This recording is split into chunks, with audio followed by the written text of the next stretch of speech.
शाळेच्या बसेस मालकांकडून जी भाडेवाढ आहे ती करण्यात आलेली आहे, त्याच अनुषंगाने आता आपल्याकडे इथे पालक आहे, त्यांच्याशी थेट संवाद साधणार, त्यांच्याकडून जाणून घेणार नेमका हा जो प्रस्ताव आहे भाडेवाढीचा त्याबद्दल त्यांचं काय म्हणणं आहे. मॅडम, भाडेवाढ करण्यात येणार आहे, शाळेच्या ज्या बसेस आहेत त्याची भाडेवाढ करण्यात येणार आहे, काय म्हणणं यावर आपलं? नक्कीच मान्य नाहीये पालकांना, बिकॉज ऑलरेडी शाळेची फीस वगैरे एवढी आहे. सो त्याच्यामध्ये आणखीन ही बस भाडेवाढ तर म्हणजे मध्यम वर्गीय जे आहेत त्यांना परवडण्यासारखी नाहीच आहे, असं माझं मत आहे. मॅडम, आपल्याला काय वाटतं याबद्दल? बरोबर बोलल्या त्या की जी आताची महागाई ज्या पद्धतीने वाढली आहे आणि परत बसचं वाढ, फक्त एकच गोष्ट नाहीये, आम्हाला सगळ्या गोष्टी बघाव्या लागतात. जर 2 मुलं असतील तर हे सगळं डबल होऊन जाणार, तर ऑफकोर्स आमच्यासाठी तर हे नाही परवडणार आहे. बरोबर म्हणाला त्या.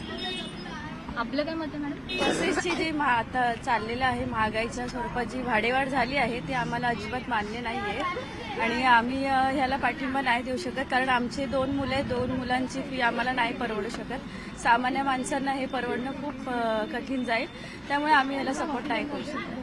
नक्कीच ते आपल्यासोबत काही पालक होते, त्यांच्याकडून सांगण्यात आलेलं आहे अगोदरच महागाई जी आहे ती जास्त वाढत चाललेली आहे आणि त्यामध्येच आता शाळेच्या बसेसची भाडेवाढ म्हणजे आणखीच खिशाला कात्री लागणार आहे, असं या सर्वसामान्य पालकांचं म्हणणं आहे.